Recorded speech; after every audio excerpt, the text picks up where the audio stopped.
오늘 아침 일라디오. 안녕하십니까. 오늘 아침 일라디오 아나운서 오승원입니다. 요즘 가족들과 해외여행 떠난 사람들 많이 보는데요. 이제 곧 방학이기도 하지만 학기 중에도 체험학습 기간 등을 활용해서 가족여행을 떠나는 경우 많이 있죠.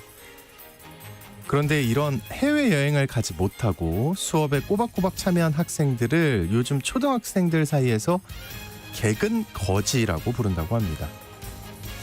개근이란 아시죠? 학교나 직장을 하루도 빠지지 않고 출석하거나 출근하는 걸 뜻하는 말인데, 그래서 어렸을 때 우리 학창시절에 개근상 받으면 성실하고 부지런하다, 이거 큰 칭찬이어서 자랑거리였잖아요.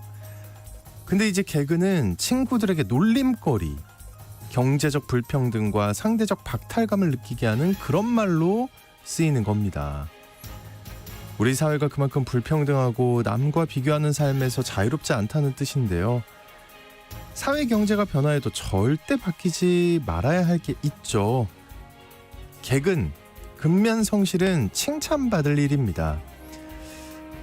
되려 해외여행을 못 간 친구를 개근거지로 놀리는 걸 부끄럽게 여기고, 평범한 사람들의 개근이 성공의 밑거름이 되고 우리 사회를 지탱해온 힘임을 일깨워줄 필요가 있죠.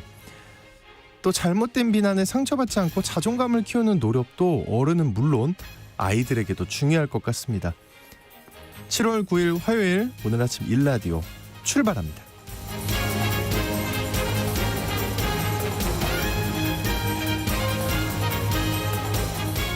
네, 오늘 아침 일라디오 이 시간은 물론 KBS 일라디오의 모든 프로그램은 유튜브 KBS 일라디오 공식 채널이나 모바일 콩 어플리케이션을 통해 실시간으로 함께 하실 수 있습니다. 화요일 해외 농업 소식 살펴보고요. 텃밭 가이드 시간에는요, 들깨 파종부터 수확까지 여름철 농사법에 대해 자세히 알아보겠습니다. 텃밭 농사에 대한 궁금증이나 질문 있으시면 지금부터 문자 보내주시죠. 단문 50원, 장문 100원이 드는 유료 문자 샵 9730으로 보내주시기 바랍니다. 유익한 정보와 살아있는 이야기가 있습니다. KBS 오늘 아침 일라디오.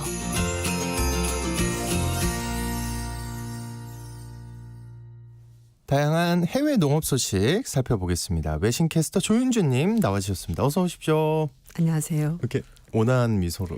개근상을 받고 싶은 조윤주입니다. 매일 출근하고 있습니다. 너무 즐겁습니다. 왜 그러세요? 왜 거짓말하세요? 저번에 몇 번 출근 못했잖아요. 아니에요. 저 금요일 빼곤 출근해요. 월화수목. 아니 그게 아니라 우리 방송. 전화 연결한 걸 굳이 또 그런 걸 짚어주시니 네. 노력하겠습니다. 갑자기 생각이 났습니다. 남이 잘난 척하는 거 잘 못 보거든요. 네. 예. 어쨌든 우리 미진님이 비가 너무 많이 와서 벌써요? 집안이 습해서 미진님이 네. 선풍기를 각 방마다 틀었다고 좀 건조해요. 그렇죠. 선풍기 틀면 좀 나아지는 것 같아요. 습도 조절 좀 어떻게 하십니까? 괜찮습니까? 저는 너무 습해요 요즘. 근데 저는 네. 습하면 습한 대로 좋고 해가 나면 해가 나서 좋고 약간 그래가지고 그러고 보니까 좀 피부가 더 좋아지신 것 같기도 하고. 촉촉하지 않습니까? 네. 나이가 들면 건조해지거든요. 자, 동일본 대지진 네. 당시 원전 사고가 있었던 후쿠시마 인근 네. 산나물에서, 후쿠시마에 있는 이제 산나물이요. 네, 우리 맞아요. 먹는 거죠. 기준치를 초과한 방사성 물질이 검출됐다고요. 그렇습니다. 이 후쿠시마현이 속해 있는 도호쿠 지역에서 판매되는 야생 산나물 중에서 3%에서 네, 네. 식품 기준치를 초과하는 방사성 물질이 검출됐다는 조사 결과가 나왔습니다. 이 방사선 위생학 연구자인 기무라 신조 도쿄대 의과대학 교수가 올해 봄부터 초여름까지 무작위로 구매한 산나물을 조사를 해봤는데요. 그랬더니 245건 중에서 7건에서 기준치가 초과된 세슘이 발견이 됐습니다. 2011년 발생한 후쿠시마 원전 원전 사고 이후에 방사성 물질인 세슘의 식품 함량 기준치는 킬로그램당 100베크렐로 정해져 있습니다. 야, 이게 우리가 흔히 생각할 때 해산물 조심해야 된다. 맞아요. 바다로 이제 방류했으니까요. 그렇죠? 근데 이제 육지에 나는 산나물도 방사능 물질에 노출됐다는 거네요. 네, 맞습니다. 네. 지난달에 이와테 현에 있는 이치노세키에서 직판 매장이 있는데요. 거기서 판매된 고사리에서 킬로그램당 세슘이 기준치를 훌쩍 넘는 178.8베크렐이 검출이 됐습니다. 이 고사리는 이와테현이 아닌 미야기현 구리하라시에서 채취가 됐다는 설명문이 붙어 있습니다. 그러니까 산지가 야마가타현으로 표시된 고사리, 미야기현, 이와테현 그리고 야마가타현에서 채취된 것으로 보이는 두릅에서도 킬로그램당 기준치가 넘는 111.3에서 142.4베크렐의 세슘이 검출이 됐습니다. 네. 김우라 교수 얘기로는 2020년부터 매년 지금 동일한 조사를 벌이고 있다고 하는데요. 세슘의 반감기가 30년 정도 된다고 하는데 세슘이 묻어있는 잎이 떨어져서 땅에 쌓이게 되면 토양에 이게 이제 축적이 되고요. 네. 거기서 자라는 나물에 옮겨지게 된다고 합니다. 농축이 돼서. 그래서 이렇게 산나물에서도 방사능 오염물질이 나오는 거라고 하는데요. 2011년 3월 11일 동일본 대지진 발생할 때 최소 20m 높이의 쓰나미가 후쿠시마 원전으로 밀려들었고요. 당시 원전의 중심부에 핵 연료봉이 녹는 그런 일이 벌어졌고 수소 폭발까지 발생하면서 방사성 물질이 주변 지역으로 대거 유출됐습니다. 아이고, 저 개인적으로는 일본 사람들도 안타까운 것 같아요. 그렇죠. 네, 이들도 이걸 원했겠습니까? 그렇습니다. 네. 그리고 떠날 수가 없으니까 어쨌든 그러니까요. 그 인근 지역에서 계속 살아야 되고요. 사실 그 방사능 유출과 관련된 네. 다큐를 본 적이 있는데 되게 불쌍하더라고요. 그 사람들이 그쵸. 그냥 자기는 살겠다고 막 이러더라고요. 그렇죠. 그리고 생활터전을 버릴 수가 없으니까. 그러니까요. 네. 중국 정부가 유럽연합산 브랜디에 대해서 반덤핑 조사를 시작했다는데 어떤 얘기인가요? 네. 유럽 쪽에서 중국산 전기차에 대해서 고율의 관세를 부과하자 중국이 맞대응에 나선 겁니다. 중국 정부가 18일 날 유럽연합산 브랜디 반덤핑 조사 관련 청문회를 연다고 밝혔는데요. 중국 상무부가 지난 1월 5일 날 유럽연합산 수입 브랜드에 대해서 반덤핑 조사를 시작하겠다고 발표를 했고 조사 과정의 공정성, 공평성, 투명성을 확보하기 위해서 마르텔, 헤네시 같은 업계 관계자들의 신청에 따라서 관련 규정에 따라 청문회를 열기로 결정한 거라고 설명했습니다. 그래서 18일 날 업계 관계자를 불러서 청문회를 연다고 중국 측이 밝혔는데요. 이번 발표는 중국산 전기차에 대한 유럽연합의 추가 관세 부과에 대한 보복 조처로 해석이 되는 부분입니다. 유럽연합이 지난 4일 날 중국산 전기차에 대해서 최고 37.6%의 추가 관세를 부과한다고 밝혔는데요. 일단 최종 결정은 아니고 오는 11월 달에 유럽연합 27개 국가들이 투표를 통해서 최종적으로 결정한다고 하는데 이미 중국산 전기차에 대해서 10% 관세 부과하고 있거든요. 유럽이요? 네. 근데 예. 여기다가 37.6%가 더 올라가는 거니까 거의 47%의 관세를 부과하게 되는 겁니다. 와, 미국이 100% 관세라고 했는데 네. 중국산 전기차에 대해 네. 유럽은 한 40% 정도. 근데 그 미국 조치에 거의 이제 발맞춰서 가는 거다라고 볼 수 있을 것 같습니다. 네. 어떻게 보면 그만큼 경쟁력이 있다는 거잖아요. 그렇죠. 워낙 싸고 싸가지고. 잘 만든 자동차 예. 뭐 이렇게 해석이 되고 있습니다. 네, 중국의 이번 반덤핑 조사가 프랑스를 겨냥한 거라는 해석이 있다는데 이거 왜 그런 거예요? 네. 왜냐하면은 브랜디는 중국이 가장 많이 수입하는 증류주고요.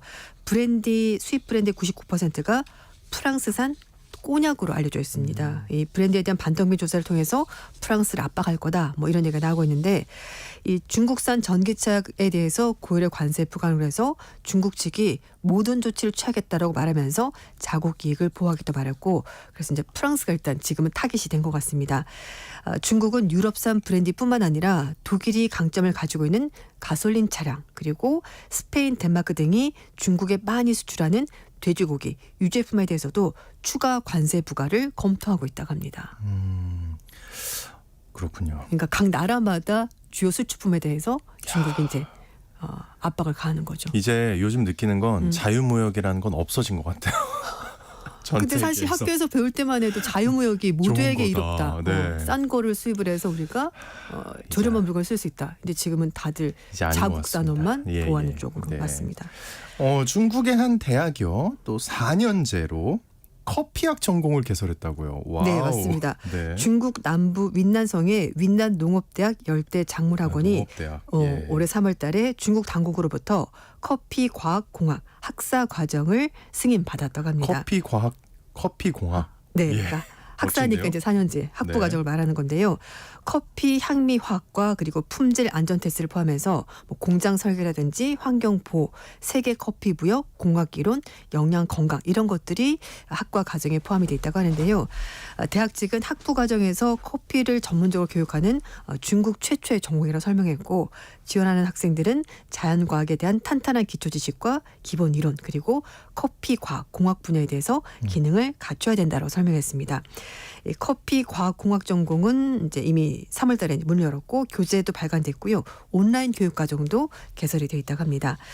중국은 세계 13위의 커피 생산국인데 총 생산 비중은 아직 1.1%에 불과합니다. 그런데 윈난성이 에티오피아와 기후가 거의 비슷해서 중국에서. 네, 중국 내에서 생산되는 커피의 98%를 윈난성에서 재배한다고 합니다. 야, 땅이 그렇게 크니까 에티오피아와 기후가 비슷한 지역도 있고. 네, 신기합니다.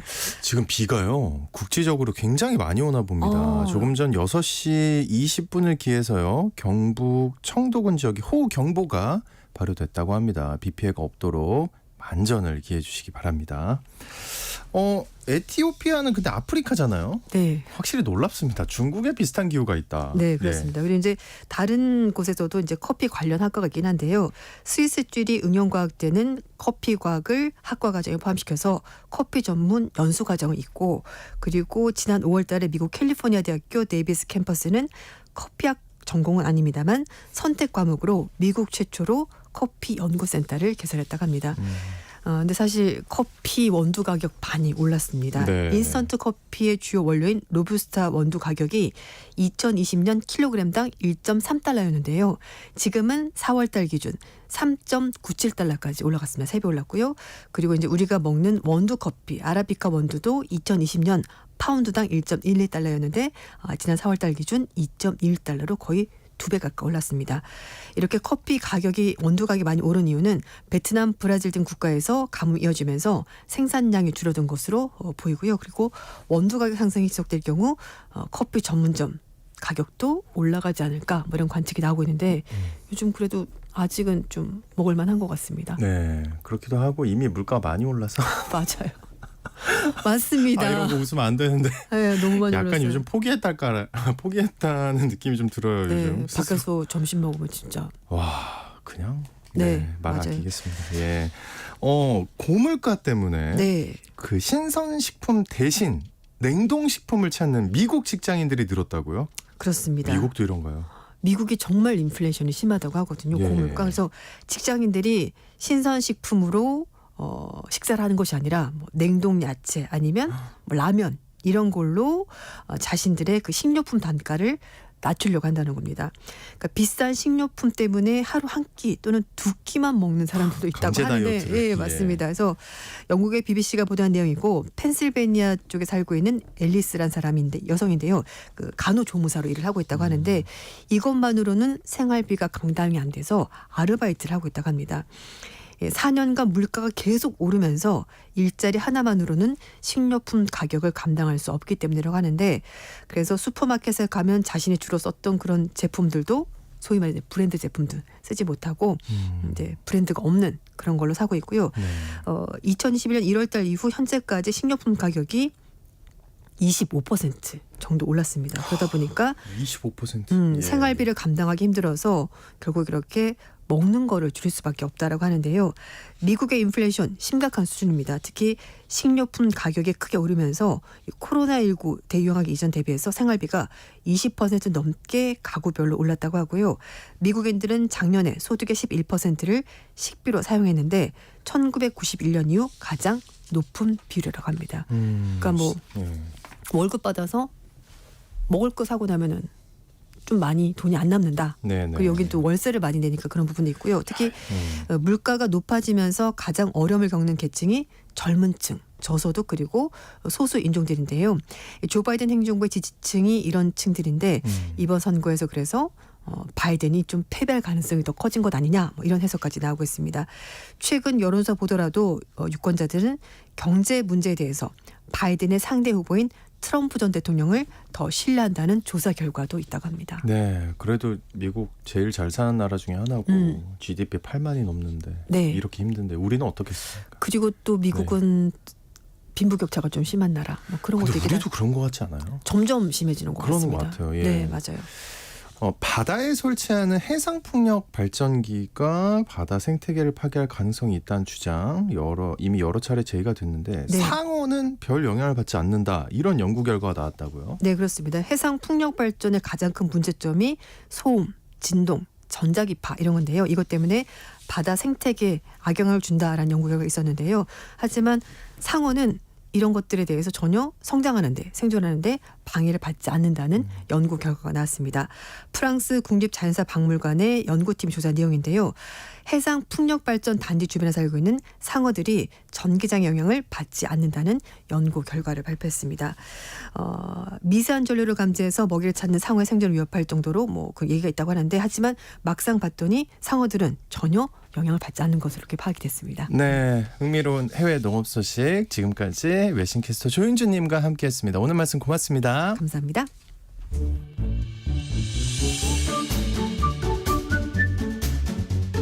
아침을 여는 기분 좋은 습관.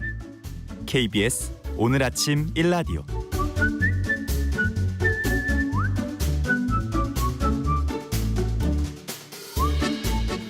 도시 농부들의 텃밭 가이드 수원 씨앗도서관의 박영재 관장님과 함께합니다. 어서 오십시오, 관장님. 네, 안녕하세요. 네.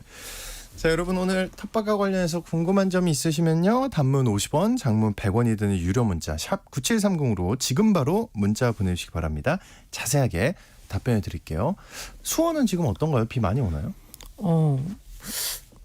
지금은 이제 그쳤고요. 네. 예. 또 밤에 뭐 낮부터 또 비가 온다고 예보돼 있어서 긴장을 좀 하고 있는 상태입니다. 야, 이번 비는 집중호우가 특징인가 봐요. 경북 이쪽에는 엄청나게 지금 비가 오는 것 같은데. 충청 쪽에 많이 왔었죠. 예. 아이고. 한동안은 좀 낮이 되면 비가 그치고 또 밤에 이렇게 비가 와서 그래도 낮에는 일을 좀 할 수 있는 장마철이었는데요. 네.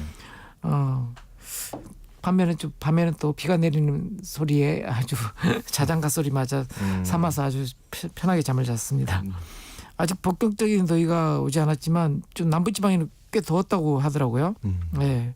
또 앞으로도 역대급 더위가 찾아온다고 하니까 무섭습니다. 예. 네, 긴장을 줄 수가 없습니다.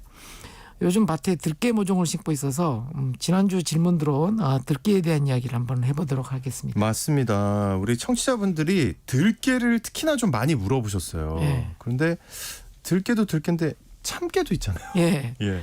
깨라는 말은 우리 고유어에서 조그만 열매를 뜻하는 말입니다. 그래요? 깨라는 게. 예. 곡식 중에서도 조라는 말도 똑같이 같은 의미로 이렇게 작다라는 의미를 가지고 있거든요. 그래서 사투리를 찾아보면 좁게 미안혀 뭐 이런. 좁게 미안여가 그 뜻이에요? 그렇죠. 예. 조그맣다. 정말. 조그만하다. 뭐 이런 예. 게 이제 조하고 깨만큼 작다 이런 이제 뜻이겠죠. 예. 참깨는 이제 참이라는 말이 들어 있는데 이건 이제 긍정적인 의미와 함께 비교하기 위한 기준일 때 붙여지는 이름입니다. 그러면 이름만 듣고 보면은 참깨가 들깨보다 우위 같은. 그렇죠. 예. 좀 더 우월하게 느껴지는. 그리고 이제 기준이 되죠. 이제 뭔가하고 비교할 때. 아하. 예. 우리가 참새하고 다른 새를 비교하는 것 같은 참이라는 게 이제 비교 기준이 되는 그런 이제 말에 붙는 이제 접두어입니다. 네네. 참깨는 보통 이제 5월에 심어서 8월경에 수확하지만 들깨는 5월경에 심는 게 이제 잎들깨, 깻잎을 먹는 잎들깨가 있고요. 그다음에 6, 7월에 심는 이제 열매를 수확하는 열매들깨로 이렇게 구분이 됩니다. 지금은 이 열매들깨를 모종 심는 시즌인데요. 뭐 열매들깨라고 해서 깻잎을 먹지 말라는 건 아니고요. 먹을 수도 있습니다. 그리고 남부지방에서는 참깨를 수확하고 난 자리에다가 8월경에 들깨 모종을 심기도 합니다. 그래요. 네. 모종으로 심어요, 근데. 네, 장마철이라 씨앗을 직접 파종하기보다는 모종으로 심게 되고요. 계속 농사를 지었던 밭에는 작년에 이제 수확하고 떨어진 이제 들깨 씨앗이 발아해서 여기저기 들깨가 자라는 모습을 볼 수 있습니다. 그래서 따로 모종을 내거나 사지 않고 이것을 옮겨 심어서 들깨밭을 만들기도 하는데요. 들깨는 씨앗으로 파종해서 옮겨 심지 않고 그 자리에 재배하면 깻잎의 맛도 떨어지고요. 들깨 열매 수도 작아집니다. 그래서 반드시 옮겨 심어야 제대로 된 수확을 할 수가 있습니다. 그 어떻게 심어야 되나요? 이게 뭔가 특별한 점이 있을까요? 밭은 넓은 이랑으로 1m 50cm 정도로 만들고요. 거름은 비교적 적게 이렇게 넣어서 흡비력이 워낙 좋아서 너무 많은 거름을 하게 되면 키만 키우기 때문에 좀 적당하게 넣으시고요. 네. 모종을 구해서 두 포기씩 40에서 60cm 간격으로 널찍하게 심어줍니다. 이렇게 두 포기씩 심는 이유를 농부님들한테 이렇게 물어보면 서로 의지해서 쓰러지지 않게 해야 이렇게 수확이 많다고 합니다. 그래서 옛말에 금슬이 좋은 부부는 깨가 쏟아진단 말이 참깨나 들깨를 이렇게 부부로 키워서 네. 붙여진 이름이라고 합니다. 참깨, 들깨, 콩 등 곡식들은 보통 이렇게 두 포기씩 부부로 의지해서 키우는 것이 좋다고 합니다. 이 말을 듣고 다른 농부는 반대 의견을 내기도 하는데요. 그래요? 반대 의견 낼 게 있나요? 들깨나 참깨를 수확할 때 한참 바쁜 바쁜 철이거든요. 네네. 그래서 부부가 서로 이렇게 베어서 말리는 것을 미루다가 당신이 해 이렇게 미루다가 수확을 놓쳐서 깨가 땅에 다 쏟아져서 그런 말을 한다고 이렇게 얘기하기도 합니다. 그렇군요. 이게 이렇게 전혀 다른 의미가 될 수 있네요. 네. 예. 그 같이 심을 때 서로 키가 다르면 그러면 그런 경우도 있잖아요. 네. 그럼 어떻게 해야 이렇게 자라면서 높이를 맞춰 갈 수 있나요? 이게 키를 맞춰줘야 아무래도 빛에 가리지도 않고 치이지도 않고 그렇겠죠. 그래서 모종을 심을 때는 두 포기가 키가 서로 다를 때는 위쪽을 맞춰서 뿌리 쪽의 반대쪽 위쪽을 맞춰서 심으면 키가 일정하게 자라게 됩니다. 그래서 모종이 웃자라 또 키가 클 때는 뿌리와 줄기 쪽을 이렇게 눕혀서 위쪽만 반듯하게 일어나도록 이렇게 심어주면 됩니다. 대신 잎들이 땅에 닿지 않을 정도로 올려 심는 것이 더위에 잎이 타지 않게 하는 방법이기도 합니다. 참깨나 들깨 모두 모종 심는 법은 이렇게 비슷하고요. 참깨나 들깨는 서로 종은 다르지만 줄기가 또 사각형이라는 것이 또 공통점이라고 할 수 있습니다. 네. 수확은 또 이제 언제 해야 되나요? 심는 가격을 널찍하게 하면 가지를 뻗어서 잘 자라는데요. 꽃이 아래서부터 피어 위로 차례차례 이렇게 꽃이 핍니다. 보통 10월에서 11월경에 이렇게 수확을 하는데요. 일찍 꽃이 피었던 아래쪽이 결실이 되기 시작하면 더 이상 꽃이 피지 않도록 위를 잘라주기도 합니다. 이제 다 축정해야 될 가능성이 많아서요. 네. 그래서 수확 시기는 아랫잎부터 노랗게 이렇게 단풍이 지는 것을 확인할 수가 있습니다. 그리고 이때 이제 아래 꽃이 이렇게 피었던 자리에 결실이 살짝 이렇게 들여다 보이기도 하거든요. 이때 베어서 말립니다. 참깨는 깨가 쏟아지기 때문에 세워서 말리지만 들깨는 이제 깨가 쏟아지는 걸 막아주는 입구 쪽에 털이 약간 있어요. 그래서 쉽게 쏟아지진 않으니까 눕혀서 말려도 됩니다. 맞아요. 네. 시골 가면 들깨들 쫙 펼쳐놓은 거 네. 많이 볼 수 있었는데 이 들깨 품질에 따라서 들기름이나 들깨가루 등 이렇게 용도가 달라진다고요. 네. 3번에 걸쳐서 탈곡을 하는데요. 첫 번째 탈곡 때 나오는 들깨가 알차고 품질이 좋아서 들기름이나 종자용으로 삼고요. 두 번째, 세 번째 탈곡한 것들은 부실하게 익은 것들이라서 또 쭉정이가 많아서 들깨가루와 같은 용도로 활용하면 됩니다. 네, 들기름이 특히 이제 건강에 좋다고 많이 알려져 있잖아요. 이 들기름 한 병, 글쎄 한 500ml라고 해야 될까요? 네. 그 정도에는 들깨가 얼마나 들어가나요? 들기름 한 병 생산을 하려면 4평에서 6평 정도의 들깨를 재배해야 합니다. 그리고 들기름은 우리가 잘 아는 오메가3 지방산을 공급하는 중요한 식재료이기도 한데요. 오메가3. 네. 반면에 들기름은 상온에 보관할 경우에 산패가 돼서 흔히 쩐내가 난다 그러죠. 네. 예, 이런 현상이 생깁니다. 그래서 저온 보관을 하고요. 그리고 바로 소비하는 것이 좋습니다. 농가에서는 기름을 짤 때 들기름 8, 참기름 2 이렇게 8대2로 이렇게 섞어서 예. 기름을 짜서 보관 기간을 늘리기도 하고요. 그다음에 들기름 특유의 풍미도 놓치지 않는 방법으로 이렇게 블렌딩을 해서 기름을 짜기도 합니다. 마치 참기름을 방부제 역할을. 네, 맞습니다. 산패를 방지하는 그런 네. 기능이죠.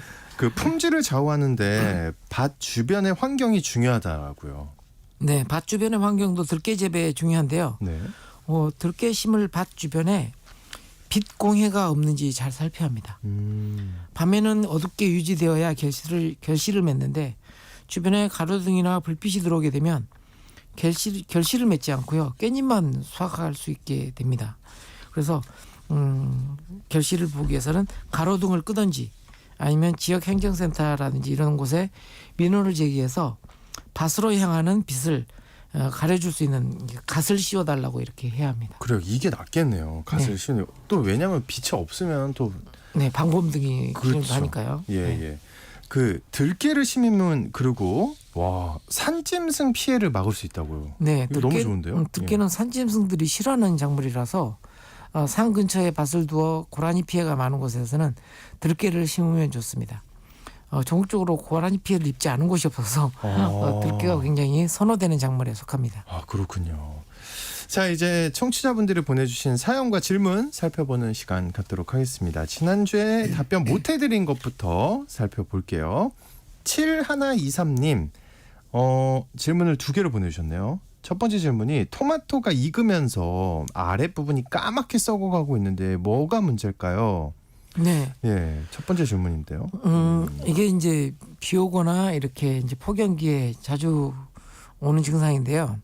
칼슘 결핍으로 토마토에 배꼽이 썩어 들어가는 병입니다. 근데 왜 그 여름에 와요? 칼슘 부족이? 예, 칼슘은 이제 이동성이 좀 떨어지기 때문에 이렇게 부족한 부분을 보충해주지 않으면 안 되거든요. 그래서 칼슘 영양제라든지 계란 껍질 빻아서 토마토 뿌리 주변에 이렇게 뿌려주면 좋을 것 같습니다. 궁금한 게 익어가고 있는 상황에서 지금 까매진 거잖아요. 네네. 그러면 빠르게 이제 칼슘을 줬어요. 네. 그러면 바로 괜찮아져요? 바로 괜찮아지진 않죠. 또 흡수해서 이렇게 이제 활용을 해야 되니까. 네, 좀 시간은 걸려요. 네네. 근데 괜찮아지긴 한 거예요? 그렇죠. 괜찮아지죠. 다음에 열리는 열매들은 이렇게 이제 배꼽 썩은 병이 이제 덜하게 되겠죠. 그리고 두 번째 질문이 그 토마토 아랫잎은 언제 따줘야 하나요? 하셨거든요. 네. 토마토가 익을 때 보통 이제 그 익어가는 토마토의 아랫잎들은 따줘야 된다고 얘기했는데요. 그래서 파란색일 때도 맨 밑에 있는 아래서부터 이렇게 위로 열려가니까 맨 아래쪽에 있는 토마토의 그 아래쪽에 있는 잎들은 따주는 것이 좋습니다. 네. 그 잎들이 열매에게 갈 양분을 빼앗아가기 때문에. 아래쪽에 있는 잎들. 예. 조금 전 6시 30분을 기해서요. 경남 산청군 또 함양군에 홍수특보가 발령이 됐습니다. 경남 산청 함양에 홍수특보가 발령됐습니다. 인근 주민들 안전에 유의하시기 바랍니다. 특히나 이제 하천변에서 야영하고 계신 행락객이나 또 낚시하는 분들, 또 하천 구역 내 이제 공사 현장 관계자분들 있거든요. 지금 안전지대로 대피를 하시기 바라겠고요. 그 혹시 자동차를 그쪽에 하천 쪽에 주차해 놓으셨다면 지금 바로 안전한 곳으로 이동해 주시기 바랍니다. 다시 한번 말씀드릴게요. 경남 산청 함양군에 홍수특보가 발령됐다는 거 알려드립니다.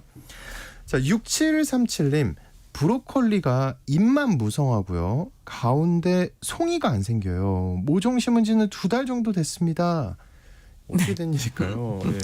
네, 지금 이제 곧 열리겠네요. 예. 아, 그래요? 예, 예. 브로콜리는 좀 잎이 여러 장 달린 다음에 이렇게 이제 꽃대를 올리는 습성이 있어서 자연스러운 거군요. 예, 대신 잎을 그때 한번 잎을 수확해서 먹어도 되냐고 이렇게 물어보신 분도 계셨었는데 있었던 것 같아요. 예, 잎을 좀 풍성하게 유지해 놓으면 이렇게 송이 가운데 꽃송이가 생기는데 무리가 없습니다. 괜찮다. 네. 예. 2546님 오인데 쓴맛이 납니다. 예. 이거 먹어도 될까요? 안 되지 않을까? 잘은 모르겠지만. 네. 예, 지금 이제 오이가 끝물이라서 오이가 거의 끝물 비슷하게 시설 재배용 오이는 끝물이라서 보통 이제 같은 오이를 먹어도 쓴맛을 느끼는 사람이 좀 있더라고요. 그래요? 같은 오이를 먹어도 저 와이프는 왜 이렇게 써 이러는데 저는 괜찮아요? 전혀 쓴맛이 안 나거든요. 예. 좀 오이의 꼭지 부분이 좀 쓴맛이 나고요. 그 외 부분들은 괜찮습니다. 그래서 쓴맛 나는 오이 오히려 이제 이게 알칼리 음식이니까요. 알칼리 식품이니까 쓴맛이 자연스러운 거다 이렇게 생각하시면 될 것 같습니다. 좋은 방법이 있습니다. 2546님. 네. 옆 사람에게 먹여보세요. 나만 쓴지. 네. 그래서 괜찮다고 하면 먹어도 될 것 같습니다. 자, 3173님. 장마가 끝나면 삼겹살보다 상추값이 더 비싼데요. 여름에도 상추를 키울 수 있는 법 알고 싶어요. 보내주셨어요. 네. 근데 진짜 그렇죠. 상추값. 네. 하고 금추라고 하죠. 그쵸, 예, 그쵸. 예. 그래서 여름철에는 이제 통풍이 좀 잘 되고 내 밭 중에서도 통풍이 잘 되고 그다음에 약간 그늘을 제공할 수 있는 것. 저 같은 경우는 수수 양쪽 사이에다가 상추를 심었거든요. 그늘 딱 터널처럼. 그래서 예. 그늘을 제공해줘서 이렇게 키우고 있는데요. 그리고 이제 무엇보다도 품종이 중요합니다. 그래서 좀 씨앗을 구매하실 때 이렇게 좀 내서성이 강한 여름철에 강한 좀 품종을 선택을 하시고 이렇게 이제 그늘막이라든지 이런 것들을 제공을 해서 서늘하게 이렇게 키울 수 있는 곳을 선택해서 재배를 하시면 될 것 같습니다. 근데 이게 제가 지금 생각을 해보니까 쉽지 않은데요. 네. 네, 그늘이 있는 곳이 과연 많을까?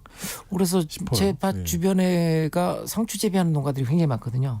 그래서 아예 이렇게 비닐하우스 같은 골조에다가 이렇게 차광망을 설치한 다음에 위에다. 예. 예. 굉장히 노력이 많이 들이시더라고요. 더울 때는 이렇게 차광막을 쳐주고 약간 좀 서늘할 때는 이렇게 걷어내고 이 작업을 계속 반복을 하시더라고요. 네네. 금추니까요. 그 정도 노력이 들어간다. 네. 네. 3763님. 건조한 쪽파 씨앗 요즘 심어도 될까요? 그 마늘 캐고 난 뒤에 밭이 조금 비어 있거든요. 하고 보내주셨어요. 네. 지금 이제 쪽파 씨앗 심을 때입니다. 그러니까 이제 씨앗 이제 종근이죠. 예, 종근들을 이제 5월달에 수확해서 이렇게 말려놨던 것들을 지금부터 심기 시작합니다. 네. 3857님 작은 밭에 가지 3개를 심었는데 꽃은 몇 개 폈는데 가지가 쭉쟁이에요. 그 후에는 꽃도 안 펴요. 왜 그러는지 너무너무 궁금합니다. 보내주셨어요. 네. 영양 관리라든지 물 관리가 제대로 되는지 한번 확인을 해 보실 필요가 있고요. 이제 한참 더운 지역 같은 경우는 35도 이상 되면 가지가 꽃이 피어도 열매를 잘 안 맺습니다. 너무 더워서. 네. 이제 에너지를 소비하느라고요. 그래서 좀 서늘할 때까지를 좀 기다려 주실 필요가 있고요. 좀 통풍이 잘 되고 있는지 영양 관리는 잘 하고 있는지 물 관리는 어떤지 한번 잘 체크 한번 해보시기 바랍니다. 네. 0317님 대봉에 꽃이 엄청나게 많이 펴서 감이 도토리 정도 크기가 되는데 너무 많이 떨어져요. 원인이 뭘까요? 보내주셨어요. 예, 3797님도 장마로 인해서 유실수 단감나무 병충해 방제와 낙과 방지를 위하여 어떻게 해야 하는지 비슷하네요. 이렇게 같은 질문을 좀 비슷한 질문을 해주셨는데요. 일단은 이 낙과가 되는 것들은 감나무 스스로 내가 유지할 수 있을 만큼을 확보하는 작업이라고 보시면 돼요. 스스로 떨어뜨리는 거예요. 네, 그렇죠. 그래서 이걸 많이 달고 싶다라고 하면 영양 관리라든지 물 관리라든지 그다음에 겨울철에 가지 정리를 어떻게 했는지 이런 것들을 종합적으로 검토를 해야 합니다. 그리고 지금 현재는 이제 병충해에 의해서 이렇게 낙과가 이제 시작되거든요. 병충해 때문에. 예, 이 그건 너무 감꼭지- 싫잖아요. 예, 감꼭지 쪽에 오는 이제 병으로 인해서 낙과가 되는데 이런 부분들은 이제 살충제를 통해서 방제를 해주시면 이렇게 병충해에 의한 낙과는 방지할 수가 있습니다. 한번 잘 보셔야겠네요. 네. 1829님 수박줄기 3가닥 중에 잘 자라다가 갑자기 한 가닥이 줄기와 잎이 말라 죽고 있어요. 계속된 장마 영향인지 비료 아니면 병충해인가요? 뭔가요? 보내주셨어요. 네, 이 땅속에 살던 벌레들이 와서 가지 하나를 이렇게 잘라 먹은 거죠. 아하. 네. 예, 병충해일 가능성. 네, 그래서 거세미 나방 애벌레라든지 이런 것들이 이제 이렇게 잘라 먹거든요. 그래서 한번 줄기를 더듬어서 잘린 부분을 확인하시고 그 인근에 땅을 한번 이렇게 헤집어 보면 손가락으로. 예. 예. 멀리 안 가고 그 근처에 있습니다. 벌레들이요? 네. 얼마나 화가 날까요? 네. 하루에 10cm 정도밖에 이동을 못 하기 때문에 아. 예, 혹시 그래도 옆에 있는 줄기도 잘라 먹을 수 있으니까 네. 잡아서 멀리 버리든지 이렇게 하시기 바랍니다. 예. 이현철님, 들깨 질문이네요. 네. 들깨밭에 모종 이식 전에 쇠비름 등 잡초가 빼곡히 올라오고 있어요. 어떡하죠? 이거 제초 잎제를 뿌려도 될까요? 혹시 뿌리가 약해질까요? 꽤 규모가 있네요. 200평 정도 된다고. 아, 어머, 그러게요. 200평 정도 예, 되니까 예. 감당이 안 되시긴 할 것 같은데요. 그러니까요.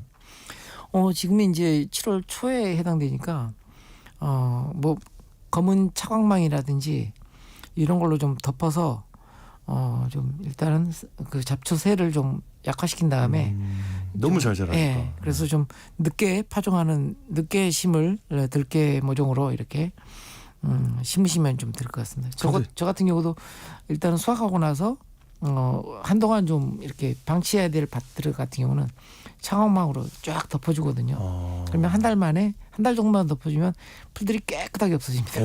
햇빛을 못 봐가지고. 네. 그래서 이제 걷어내고 이제 심기를 하거든요. 예, 그런 방법도 한번 써보시고요.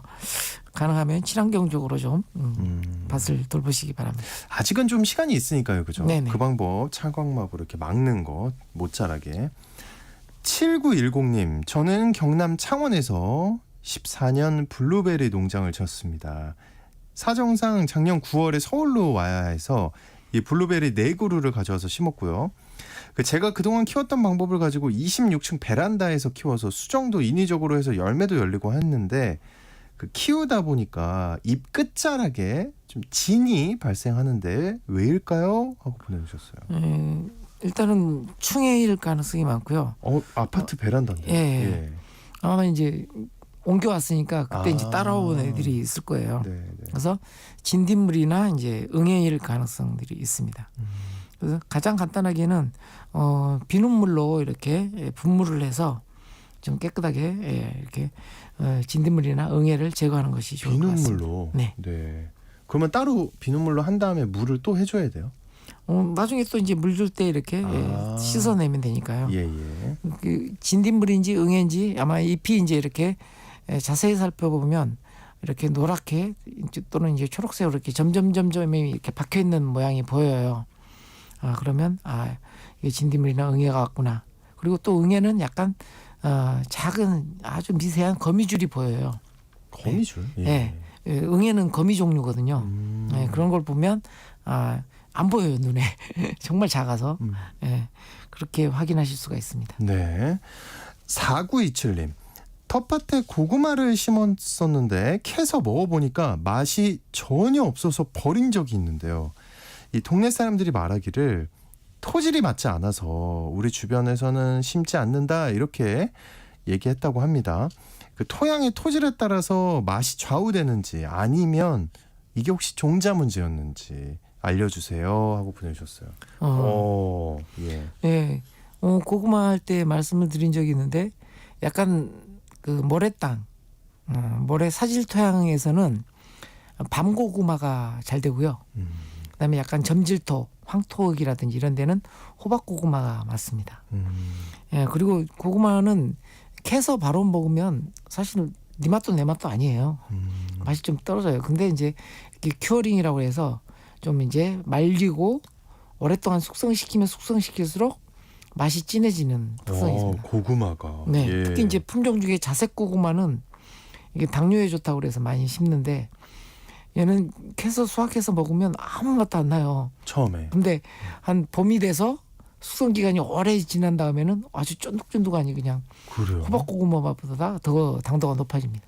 신기하네요. 네. 예. 그래서 이렇게 잘 건조시키고 이렇게 숙성을 시키면 맛도 좋아지니까요. 버리지 마시고 다 소비하시기 바랍니다. 4927님 굉장히 지금 웃고 계실 것 같은 느낌이. 네, 373 하나님. 밭이 너무 단단해서 풀을 베지를 못해요. 나무 풀들이 왕성해서 뽑아줘야 웃거름을 줄 텐데요. 옥수수밭 제초 어떻게 하나요? 하고 보내주셨어요. 네. 제가 이제 밭에 첫 번째 수확을 하고 두 번째 이제 작물을 심을 때는 구루터기를 남긴 상태에서 이렇게 심는 방법을 말씀드렸어요. 그걸 이제 구루갈이라고 하는데, 네. 예, 지금 나무 풀이라 그러니까 아마 이제 굉장히 억센 이제 풀들이 있는데 그것도 이제 베어내시고요. 뽑지 마시고 베어내고, 예, 이렇게 이제 6걸음 정도로 이렇게 해서 이렇게 작물을 심으시면 될 것 같습니다. 네. 시간상 여기서 마무리하겠습니다. 텃밭 가이드 시간 지금까지 수원 씨앗도서관의 박영재 관장님과 함께했습니다. 오늘 말씀 고맙습니다. 네, 감사합니다. 네. 그 장마에 피해 없도록 철저히 대비 부탁드립니다. 오늘 아침 일라디오 지금까지 아나운서 오승원이었습니다. 내일 뵙겠습니다.